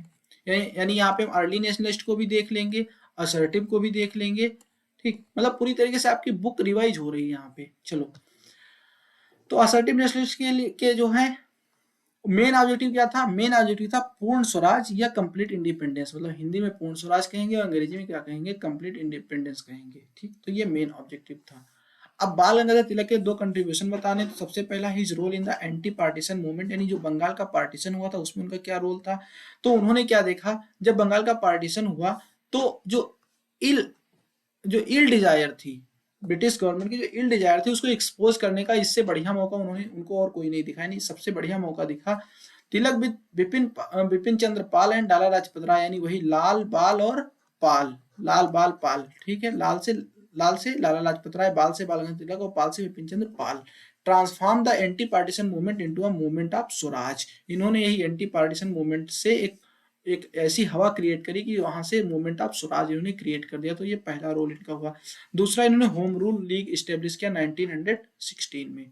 ठीक, चलो next question देखते हैं। Question है यहाँ पे कि हु पार्टीशन बंगाल? तो हु? Lord Curzon. ठीक, और क्यों किया? दो कारण से, to weaken the national movement और to divide Hindus and Muslims. तो कैसे नेशनल मूवमेंट को कैसे वीक करना था? देखो, जो बंगाली नेशनलिज्म था, ठीक, वो सबसे टॉप पे उस समय चल रहा था। तो कर्जन उस चीज को क्या करना चाह रहा था? स्ट्राइक करना चाह रहा था। ठीक, ये पीडीएफ जो है वो आपको टेलीग्राम पे भी मिल जाएगी। उस टेलीग्राम की लिंक जो है डिस्क्रिप्शन बॉक्स में है, आप उस पर क्लिक करोगे तो उस पीडीएफ तक पहुंच जाओगे, तो वहां से रीड भी कर सकते हो। तो the real motive was to break the growing solidarity in the Bengali nationalism. यानी देखो, बंगाली सबसे पहले एजुकेशन बंगाल में पहली, क्योंकि बंगाल में सबसे ज्यादा ब्रिटिशर्स का ग्रो हुआ था सबसे पहले। मतलब अगर अर्ली मूवमेंट देखो ब्रिटिशर्स के, तो कहाँ पे? बंगाल में भी। वहीं के लोग बाहर पढ़ने गए ब्रिटेन में, तो वो लोग सबसे ज्यादा चीजों को समझे। तो सबसे पहले नेशनलिज्म ग्रो बंगाल में ही हुआ था। ठीक है, तो ये क्या करना चाहता था? उसको वीक करना चाहता था। अब Bengal at that time was considered to be the nerve centre of the Indian nationalism. क्या था उस समय? नर्व सेंटर था इंडियन नेशनलिज्म का। Lord Curzon desire to crush this new spirit of dividing the politically advanced communities into two provinces. अब वो चाह रहा था अगर बंगाल को डिवाइड कर देंगे तो ये जो सेंटीमेंट्स है नेशनलिज्म वाली वो क्या हो जाएंगी? ब्रेक हो जाएंगी। तो इसके लिए उसने क्या किया? ही पॉइंटेड आउट दैट, अच्छा उसने क्या बहाना बताया? उसने ये बताया कि जो हम डिवाइड कर रहे हैं उससे हम इफिशिएंटली एडमिनिस्ट्रेशन कर पाएंगे। वो ये थोड़ी ना बताएगा कि हम इसलिए कर रहे हैं कि नेशनल मूवमेंट को वीक करें। तो he pointed out that the administrative efficiency could have been better secured by separating the Hindi speaking Bihar, मतलब हिंदी स्पीकिंग बिहार को अलग करे, उड़िया स्पीकिंग उड़ीसा को अलग करे और बंगाली स्पीकिंग प्रोविंस को अलग करे। मोreover the official step for the partition of Bengal had been taken in utter disregard of public opinion and the decision was formally announced on 4 जुलाई 1945 को ये अनाउंस किया गया और 16 अक्टूबर को ये क्या किया गया, इफेक्ट में आया। दूसरा क्या था, हिंदू और मुस्लिम को डिवाइड करना। भाई जो इन्होंने ये वाला बताया कि चलो बिहार जो है हिंदी बोल रहा है, इस उड़ीसा उड़िया बोल रहा है, बंगाल बंगाली बोल रहे हैं, तो इन्होंने इस बेस पे केवल नहीं किया, इन्होंने बंगाल को मतलब जो मेन बंगाल था उसको बीच से डिवाइड किया और इस तरीके से डिवाइड किया कि एक तरफ हिंदू मेजोरिटी में चले जाए और एक तरफ मुस्लिम मेजोरिटी में चले जाए। ठीक है। The reason that was officially announced behind the partition was the Bengal province too large to be administrated by a single governor and therefore was partitioned। ये बात किसने बताई, ये लॉर्ड कर्जन ने बताई, जिसने डिवाइड किया उसने बताई। ठीक है। बट द रियल रीजन, लेकिन रियल रीजन क्या था, the partition was yet another part of the divide and rule policy of the British government to drive a wedge between the Hindu and the Muslim। Therefore, Lord Curzon partitioned Bengal and formed two new provinces of manageable size, East and West Bengal. यानी बंगाल को मतलब उसको, जैसे ये है बंगाल, इसको मतलब main Bengal ये है, मेन बंगाल ये है, ये आपका बिहार है और ये आपका उड़ीसा है, ये पूरा मिलकर बंगाल कहा जाता था। तो इसने ये नहीं किया कि इस तरीके से डिवाइड कर दिया, इसने यहाँ से डिवाइड किया, यानी बंगाल को भी दो तरह डिवाइड कर दिया। ठीक, ये चीज थी। चलो यहाँ से थर्ड क्वेश्चन है आपका, mention any 4 methods used by early nationalist. तो क्या क्या, sending petitions to the government officials, sending memorandum to the officers, passing resolution, sending delegations to the England, organising meeting in cities towns and villages. ठीक, 4 लिखने हैं, 5 यहाँ पे हो गए। चलो क्वेश्चन नंबर 8 पे आते हैं। क्वेश्चन नंबर 8 हम यहाँ से बोले दे रहे हैं, ये है the mass phase of the national movement led to the freedom of India. जो मास मूवमेंट आया तो वो फ्रीडम ऑफ इंडिया तक लेकर के गया। With reference to this phase answer the following questions. पहला है, what were the causes of the civil disobedience movement, name the march which marked the beginning of this movement. कौन से मार्च से movement शुरू हुआ, तो कौन से मार्च से शुरू हुआ, डांडी मार्च से शुरू हुआ। कहां से शुरू हुआ, कहां गया, हाँ डांडी मार्च से शुरू हुआ। ठीक, और रीजन कौन कौन से थे, सिविल डिसओबीडियंस मूवमेंट के कौन कौन से काजेस थे, तो सबसे पहला था साइमन कमीशन। ठीक है, साइमन कमीशन के साथ में प्रॉब्लम क्या थी, साइमन कमीशन में 7 मेंबर्स थे और 7 के 7 ब्रिटिशर्स थे, इसमें कोई भी इंडियन मेंबर नहीं था। ठीक, और ये आया किस लिए था, ये आया था कि इंडिया में जो ब्रिटिश रूल चल रहा है उसके क्या प्रॉब्लम्स हैं, उसी पे कंसल्टेशन के लिए आया था। लेकिन इंडियंस की प्रॉब्लम्स देखने आए हो, उसमें इंडियंस ही नहीं है, तो इस चीज के लिए क्या किया गया, इसको अपोज किया गया। ठीक, और उसके अपोज में नेहरू रिपोर्ट जो है वो वहां पे प्रेजेंट करी गई, और जो नेहरू रिपोर्ट प्रेजेंट करी गई उस पर वो लोग बात माने नहीं।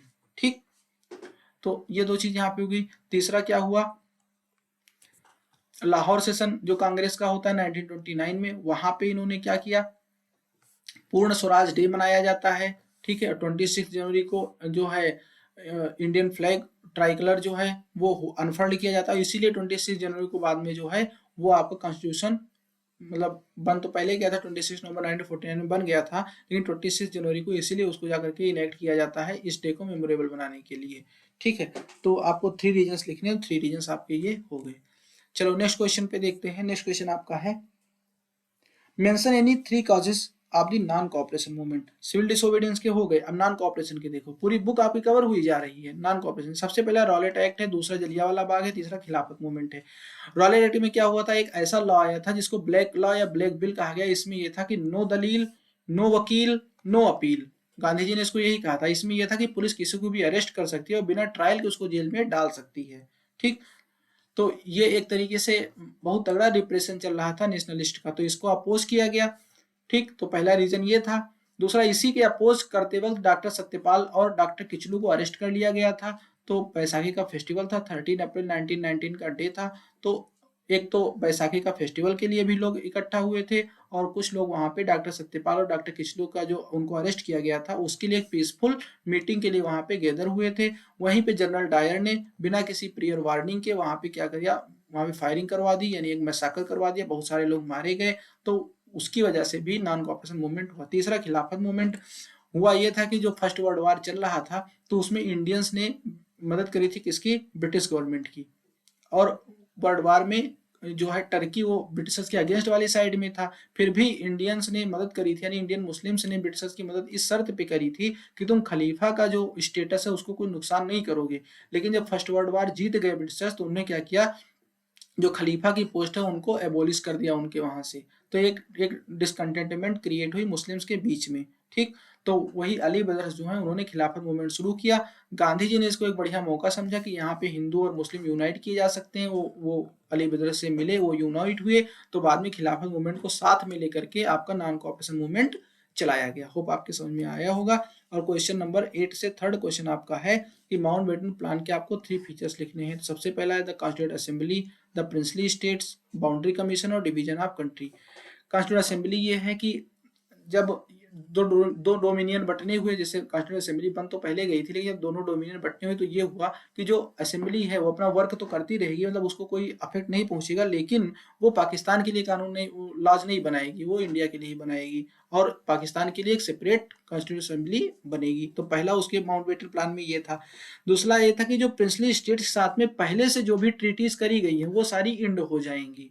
ठीक, और प्रिंसली स्टेट्स जो है वो अब इंडिपेंडेंट होंगे कि वो दोनों डोमिनियन में से, इंडिया पाकिस्तान में से किसको ज्वाइन करते हैं, इसके लिए वो क्या होंगे, इंडिपेंडेंट होंगे। एक बाउंड्री कमीशन बनाया गया जो कि दोनों जो दो डोमिनियंस बन रहे हैं उनकी बाउंड्री को क्या कर पाए, डिमार्केट कर पाए, और कंट्री को डिवाइड किया जाएगा। डिवाइड करने में जो है असेट्स हैं, आर्मी है, जो भी चीजें हैं उनको डिवाइड किया जाएगा। तो ये माउंटबेटन प्लान के साइलेंट फीचर हैं। ठीक, अब 2 क्वेश्चन बचे हैं। सबसे पहले क्वेश्चन नंबर 9 देखते हैं। क्वेश्चन नंबर 9 के लिए आपको क्वेश्चन पे जाना पड़ेगा। आपको ये पिक्चर देखनी है ध्यान से, जितना भी दिख रहा है। ठीक है, ये पिक्चर ध्यान से देखनी है और फिर इसके आंसर करने। सबसे पहले identify and briefly explain the above incident, mention any 4 conditions imposed on Germany in the Treaty of Versailles, name the organisation established to maintain peace after the First World War, mention any 3 of its objective. ठीक, चलो आते हैं। देखो, तो सबसे पहला जो image दिखा रही है वो ये दिखा रही है कि ऑस्ट्रिया के जो क्राउन है आर्कड्यूक फ्रांसिस फर्डिनेंड, उनका असैसिनेशन हो रहा है। ये इमेज में दिखा रहा है। वो अपने आप में एक इमीडिएट काज था फर्स्ट वर्ल्ड वॉर का। होता क्या है, जो आर्कड्यूक फ्रांसिस फर्डिनेंड होते हैं, ठीक है, जो ऑस्ट्रिया हंगरी के होने वाले उत्तराधिकारी होते हैं, यानी हेयर होते हैं, उनकी क्या होती है, सराजेवो में उनको असैसिनेट कर दिया जाता है। और उसको मारने वाले जो लोग होते हैं वो ब्लैक हैंड या यूनियन ऑफ डेथ के सोसाइटी के मेंबर होते हैं। ठीक, और जो कि सर्बिया से रिलेट करते हैं। और इसलिए क्या होता है, जो ऑस्ट्रिया होता है वो सर्बिया पे वार डिक्लेयर कर देता है। मतलब वो कुछ 11 डिमांड्स रखता है और कुछ डिमांड्स तो वो मान लेते हैं लेकिन बाकी डिमांड्स नहीं मानते हैं। वो वार डिक्लेयर कर देता है किसके ऊपर, सर्बिया के ऊपर। ठीक, और जो सर्बिया पे वार डिक्लेयर कर देता है कब, 28 जुलाई 1914 को। तो रसिया जो है वो सर्बिया के सपोर्ट में आता है। मतलब ऐसे देखो, तुम उनको मारो वो उनको मारेंगे, उनको मारेंगे, यही शुरू हो जाता है। वो सर्बिया उसके सपोर्ट में आता है। तो जर्मनी जो है वो रसिया पे वार डिक्लेयर कर देता है 1 अगस्त 1914 को, और फिर फ्रांस पे डिक्लेयर कर देता है। बीच में बेचारा बेल्जियम पड़ता है, बेल्जियम की कोई गलती नहीं है, लेकिन ऐसे देखो, ये जर्मनी है, ये फ्रांस है, यहाँ बीच में बेल्जियम पड़ रहा है। तो ये बेल्जियम को भी साफ करना चाहते हैं, इसलिए बेल्जियम पे भी अटैक कर देता है। ठीक, तो आगे जो है ब्रिटेन वो जर्मनी पे अटैक कर देता है। तो इस तरीके से वार शुरू हो जाता है। ठीक, तो many other countries soon entered into the war. Japan declared war on Germany to capture German colonies. अब जर्मनी का क्या है, वो फार ईस्ट में जर्मनी कॉलोनीज थी, इसलिए जापान अटैक करता है। मतलब वो केवल अपने फायदे के लिए, वो किसी के उसमें ट्रीटी वगैरह नहीं है, इसलिए वो यहाँ पे करता है। इस तरीके से वार जो है शुरू हो जाता है। ठीक, फिर अगला इसमें क्वेश्चन है consequence of first World war on Germany. तो यहाँ पे वर्साई ट्रीटी ऑफ वर्साई जो हुई थी उसी के आपको कंडीशंस इसमें लिखने हैं। तो सबसे पहला ये था, जर्मनी को जो है वार गिल्ट बनाया गया था और उसी से सारे तरीके से कंपेंसेशन जो है वो लिए गए थे। सबसे पहले Germany and her allies were held guilty for the aggression. Guilty Germany को वार गिल्ट बनाया गया था। And hence Germany were forced to cede certain parts of her pre war territories to Denmark, Belgium, Poland and Czechoslovakia. Alsace and Lorraine जो है, ठीक है, वो France को दे दिए गए। सार वैली जो अपने कोल माइंस के लिए जानी जाती थी वो भी फ्रांस को 15 ईयर्स के लिए दे दी गई। जर्मनी को अपनी बहुत सारे जो कॉलोनियल एम्पायर है वो उसको छोड़ने पड़े, जो कि विक्टर्स थे, उन्होंने आपस में बांट लिया। ठीक है, इसके अलावा जर्मनी जो राइन वैली है जर्मनी की उसको डिमिलिटराइज कर दिया गया। 1 लाख तक की उसकी जो आर्मी है उसको रिड्यूस कर दी गई। एयरफोर्स मना कर दी गई, सबमरीन्स उसको मना कर दी गई। ठीक है, 6.5 बिलियन का उसके ऊपर एक जुर्माना लगाया गया। तो इतनी हार्श ट्रीटी थी, हार्श और ह्यूमिलिएटिंग थी, और इसीलिए हिटलर जब राइज होता है तो एक एक करके वो सारी ट्रीटी को वायलेट करता है, सारी ट्रीटीज तोड़ता है, और फाइनली सेकेंड वर्ल्ड वॉर हो जाता है। अब है कि फर्स्ट वर्ल्ड वॉर के बाद में कौन सा इंस्टीट्यूशन बना था, तो वो बना था लीग ऑफ नेशंस। क्या बना था? League of Nations. तो 1920 में। तो उसके ऑब्जेक्टिव्स क्या थे? सबसे पहला था to preserve peace and security in the world. World में क्या करेगा वो? पीस सिक्योर करेगा, और सिक्योरिटी जो कि हो नहीं पाया, तभी सेकेंड वर्ल्ड वॉर हुआ। To settle international conflicts in a peaceful manner, ये भी नहीं हो पाया, लेकिन मतलब ये चीजें थी। To promote just and honourable relations among the nations of the world. To force its members not to resort war, मतलब जो इसके मेंबर हैं वो कम से कम वार ना करें। To forward plan for the reduction of armaments. To take economic and military actions against any country.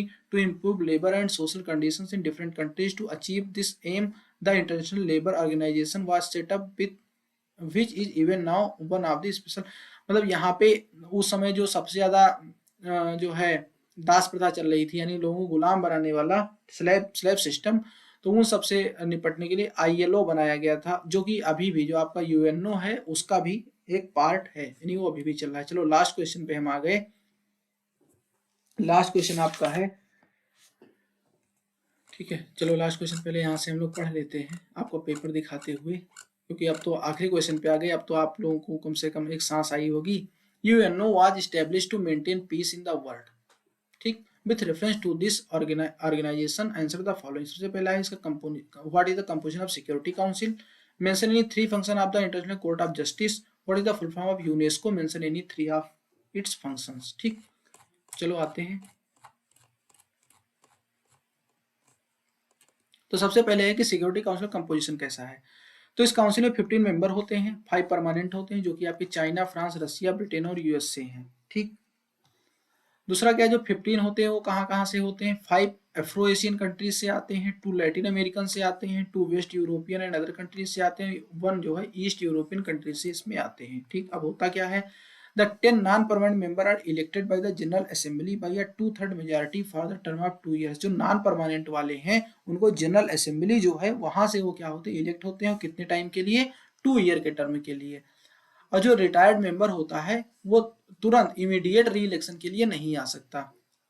The president of the council rotates monthly. ठीक है, यानी जो सिक्योरिटी काउंसिल होते हैं उसकी जो प्रेसिडेंसी होती है वो मंथली रोटेट होती है, जो इसके मेंबर स्टेट हैं उनके अल्फाबेटिकल ऑर्डर में। तो ये इसका क्या है, कंपोजिशन है। अब फिर कोर्ट जो इंटरनेशनल कोर्ट ऑफ जस्टिस है, ठीक है, इसका आपको फंक्शन बताना है। कमेंट में आप ये बताओ कि इसका हेडक्वार्टर कहाँ है। ठीक है, कुछ आप लोग भी तो हरकत करो। सबसे पहला वॉलंटरी ज्यूरिसडिक्शन। वॉलंटरी ज्यूरिसडिक्शन में ये है कि अगर कोई दो पार्टी, हम ऐसे आपको बता, 2 पार्टी का डिस्प्यूट में वो अपने आप यहाँ पे आती हैं। ठीक, तो वो उनका वॉलंटरी जुरिडिक्शन हुआ, उनको वो डिफेंड करेगा, मतलब वो फैसला करवाएगा। Evolving procedures for peaceful settlement of disputes. अगर कहीं कहीं मान लो डिस्प्यूट हो रहा है तो उसका जो है पीसफुली सेटलमेंट करवाएगा। किन्हीं 2 चीजों को, जैसे मान लो अभी इंडिया और पीओके का था, तो वो मैटर वहां पे अभी भी चल रहा है इंटरनेशनल कोर्ट ऑफ जस्टिस में। और एडवाइजरी ओपिनियन, एडवाइस भी देता है। ठीक है, जहां भी इस तरीके से डिस्प्यूट्स हैं। Full form of UNESCO. UN, तो यू से यूनाइटेड, एन से नेशंस, ई से एजुकेशनल, एस से साइंटिफिक, सी से कल्चरल, ओ से ऑर्गेनाइजेशन। ठीक, इसके काम क्या है? It helps the members state in the preservation of their cultural heritage and encourages translation of rare manuscripts. मतलब जो रेयर मैन्यूस्क्रिप्ट है उनका ट्रांसलेशन कर दिया जाए, जिससे वो और अदर्स लैंग्वेज में चली जाए, वो और जगह पे लोग उसके बारे में जाने ये, और जो उनके कल्चरल हेरिटेज है उसको प्रिजर्व करके रखा जाए। It adopted a convention to ensure that member states take measures to protect monuments of artistic or historic interest. मतलब जो भी कल्चरल हेरिटेजेस हैं, जो मैन्यूस्क्रिप्ट्स हैं, ठीक है, जो हिस्टोरिकल प्लेसेस हैं, उन सबको क्या किया जाए, प्रिजर्व किया जाए, कंजर्व किया जाए। It encourages cultural inheritage. UNESCO provides travel grants to writers. मतलब अगर मान लो आप एक ऐसे राइटर हो जो इन सब चीज़ों पे लिखते हो, तो उनको ग्रांट्स भी देता है ये। And artist under project name mutual appreciation of eastern and western cultural values. It gives every possible encouragement to artistic creation in the field of literature and fine arts. It plays a vital role in distribution of knowledge about the human rights. ठीक है, तो ये कुल मिलाकर के आपका हुआ history and civics का। अभी हिंदी का, इंग्लिश का, ये सब आपके पास पेपर आना है। ये कैसा लगा आपको, समझ में आया, ये आप बताएंगे कमेंट बॉक्स में हमें। ठीक है, मिलते हैं नेक्स्ट वीडियो में। Thank you everyone.